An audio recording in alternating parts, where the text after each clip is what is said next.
Welcome to the Partner Marketing Unlocked podcast, the podcast where we break down real co-marketing strategies, ecosystem insights, and stories from partner marketers in the field. I'm your host, Amir Motameni, and today I'm joined by a special guest. We have Jason Kimmerer, who's the Director of Partner Marketing at TraceLink. Thanks for joining me today, Jason. Thank you so much for having me. I'm excited to be here. I'm really excited to chat with you as well, Jason. I actually collaborated with Jason in the past.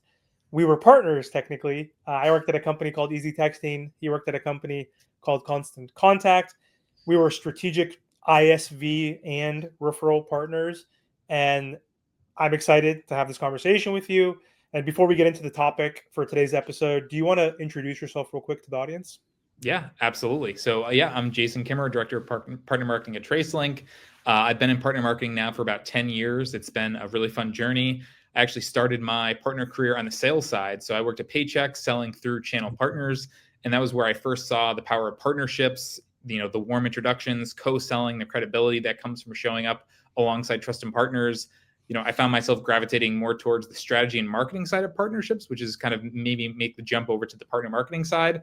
So when an opportunity opened up on the partner marketing but Constant Contact, I jumped at it. And that's, like you said, that's where our paths first crossed.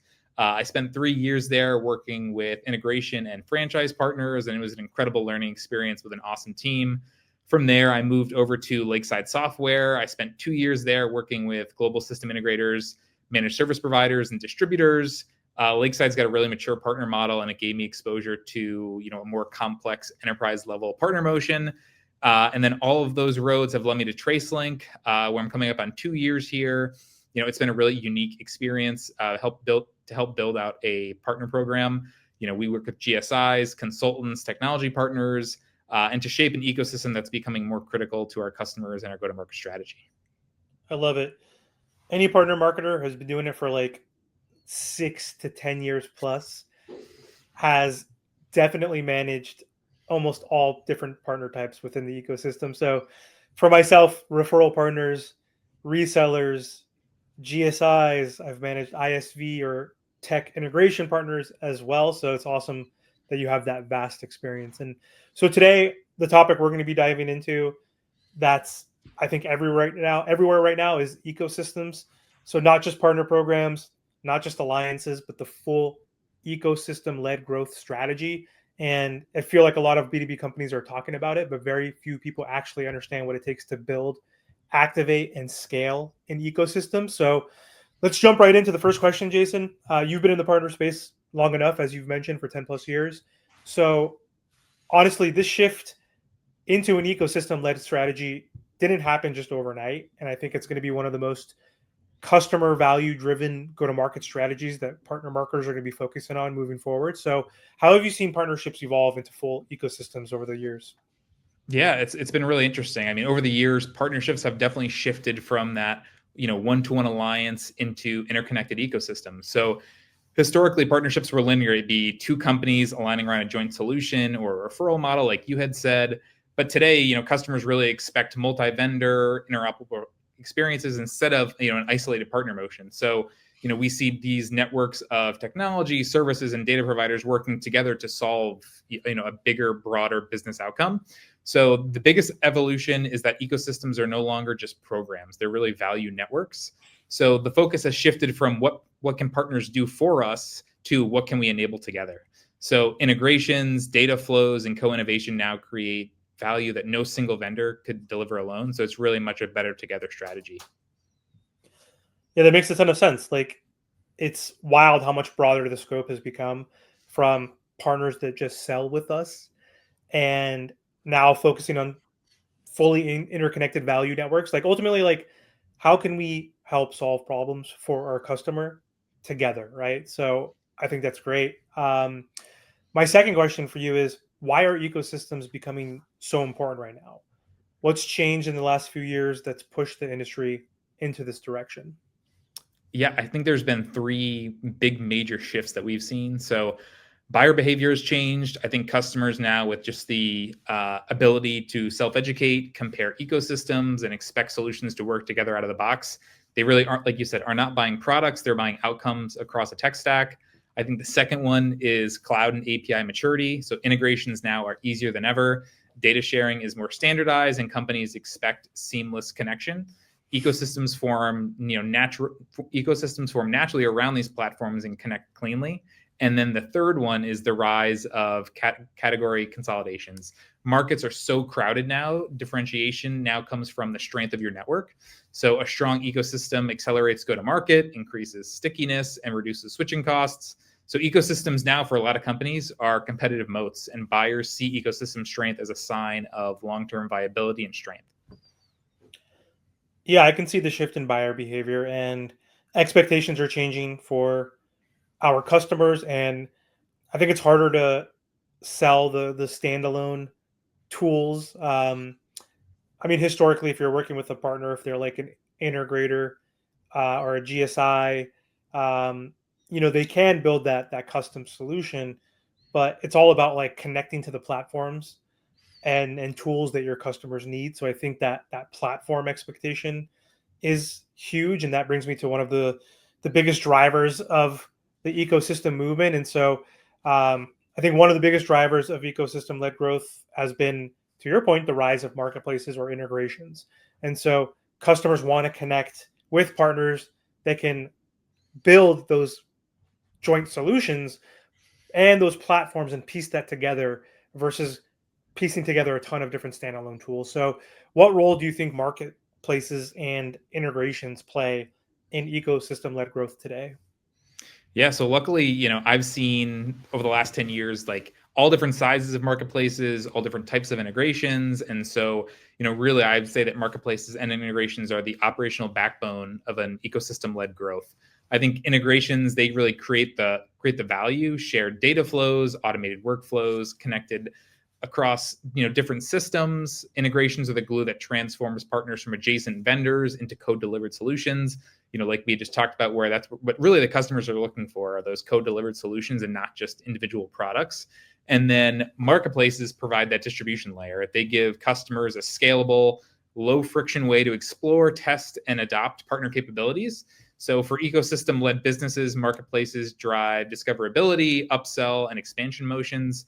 So together, integrations and marketplaces really turn partner value into something customers can see, try, and buy without a long sales process. And so, my last few companies, I've had the ability to help build out some different marketplaces, work with integration partners, and really see all of these types of things in action.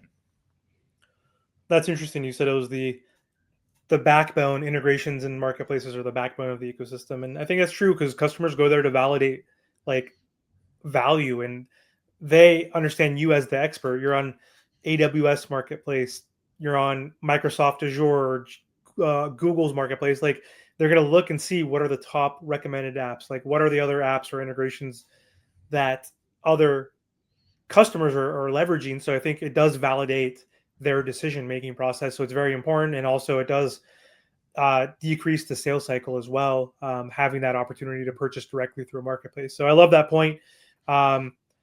My next question, though, is for partner programs that have a ton of partners, and we've all been in a situation where we've had 100, 200, 400, 1,000 partners, like a ton of folks on your directory. Like the reality is you might have that many partners, but you're not really working with that many. Maybe 20% of those partners are driving 80% of the value or the revenue. So, how do you balance scale, having a lot of partners, and just trying to focus on the few ones that actually make a real impact? So, how do you focus on that balance? That is the age-old question, one that I've been struggling with the last 10 years. So that's a good one. But so my answer would be, it's all about segmenting those partners by the type of value that they create. So I think when we talk about depth partners, they really come from a small number of partners who align strategically. That could be joint product vision, co-innovation, co-selling, major integrations, and shared pipeline. And I think those guys really deserve that heavy investment. And that might be, to your point, 10, 15, 20%, of your real partners that you have. And then I think when it comes to the scale, the broad number, that comes from ensuring those long tail partners can self-serve. That could be through standardized onboarding, content integration frameworks, marketplace listings, partner portals. There's a bunch of different ways, but you don't overinvest in each one, but you ensure that they can all participate and be valuable members of that ecosystem. So I think a mature ecosystem needs both. I think the depth accelerates high value deals and category leadership. And then I think scale really demonstrates that breadth, optionality, and buyer choice, because you want to have just a wide number of partners that your customers can choose from. The key is resource allocation based on impact, not treating all partners the same. So side question. So with the long tail partners, the ones that are usually maybe less motivated, not as active, like how do you engage with those partners? How do you get them to come back if they're not really being active? Like what are Yeah, I some think methods you've used in the past that have been successful? that's a great question. So I think a couple different ways that we've done that is just trying to keep a steady cadence of communication for them. So whether that is through monthly or quarterly webinars, it could be through your customer or partner events, through newsletters. I think it's just really important to stay in front of them and just to stay in communication and let them know product updates, sales motions, win stories, all those different types of things to really show them the value about why they should be working with you. And I've found even at our customer conferences and things like that, those are really great opportunities to get face to face with a lot of those breadth partners and really get an understanding of their business and start to have conversations where maybe just a couple different conversations and meetings could shift them into one of those depth partners. So just all different ways that you can communicate with them. Totally makes sense. So once you've activated an ecosystem, then that's where co-marketing hopefully comes into play. And it can be complicated. Joint marketing efforts, when you're truly doing the marketing with strategy, that's typically, I think, one of the most difficult of the three when we think of marketing to, marketing through. So the co-marketing, there's messaging alignment, timelines, brand approval, shared reporting, shared budget, overlapping audiences or different audiences, perhaps, right? Maybe different verticals or industries or sectors that you're trying to focus on. The list goes on. So, what are some of the hardest parts of managing co-marketing within an ecosystem? Yeah, I think a few challenges consistently show up for me. I think coordination across multiple partners. So, especially when solutions are interconnected, aligning messaging, timelines, and approvals gets exponentially harder. So, just doing co-marketing with one partner, I think is hard enough. But when you add in another one for, a three-part solution, I think that can make it really, really difficult. So, just trying to coordinate across all three of those. Another one would be varying levels of partner maturity. So, some partners might have marketing teams of 25, 50, 100 people. Others may only have one. And so you really have to meet them where they are and really get an understanding of what the capability is. The third one I would say is measurement. It can be tough to attribute results when go-to-market involves different companies, different channels. And so even with one partner, it can be hard, but you throw in another one, three different companies, it's hard to attribute where those success are coming from. And then the last one I would say is maintaining consistent brand and message frameworks. So you want ecosystem stories, but you also need a unified narrative that doesn't get diluted. You've got all these different companies that are connected, and we need to get alignment on that better together story. So that can be hard to find as well. I think the best programs address these with templates, shared content libraries, clear approval processes, and centralized reporting frameworks to really, ensure that everyone is happy when it comes to co-marketing within that ecosystem. Yeah, thinking about like the tone, the voice, the brand guidelines, like you need to have a better together story, and it usually is something basic or generic. Like I don't know, I haven't really had too much experience personally where we've co-authored anything really nuanced or sophisticated, because usually one side, one marketing department wants to have a little more control. It depends on who's running the campaign, because even if you're doing a joint campaign, one partner is usually running the show. Like it's usually like what, 80-20 split, 70-30 at best. Like I don't know if I've done Exactly. anything that's been truly 50-50. Maybe we've gone to like 60-40, right, in some cases, but it's tough when you don't It's have very that tough. category. Yeah, it's tough when you're trying to, like, this is our tone, this is the messaging that we want to get across. Because again, that story is not very holistic. That joint better together story, it's not as nuanced as your general hopefully unique story. So Exactly. that's tough to deal with all the folks externally too, again, like to your point. But internally, like, it's also difficult to navigate because you're working with so many different folks within your own business. You're working with probably your marketing team, and there's all sorts of different people within the marketing team, people in copywriting, content, demand gen, digital, whatever it may be. Then there's partner market or excuse me, product marketing, and there's sales and maybe CS and enablement and partner account managers. There's so many people that you have to work with cross functionally. So I think even getting aligned with your internal team before you get aligned with the partner is also another challenge, right? So how do you typically align internally with stakeholders when you're coming up with your partner marketing strategies? Yeah, I think you really need two things. I think one, an ecosystem narrative that resonates across all those teams. So everybody that you had just mentioned, everyone that you're working with, each function must see how the ecosystem activity supports their goals. So, from a sales perspective, it can support pipeline, deal velocity, access to new accounts, in product innovation, reduce development cycles, improve stickiness. Within just even marketing, scale, content leverage, category authority, customer success, you've got faster time to value, higher adoption. So when every team benefits, alignment becomes natural. And then I think the second one is a shared operating rhythm. This means joint planning, shared KPIs, cross-functional steering committees, transparent reporting, product partner marketing collaboration on integration roadmaps. Ecosystem success is really 10% partnerships and 90% internal orchestration.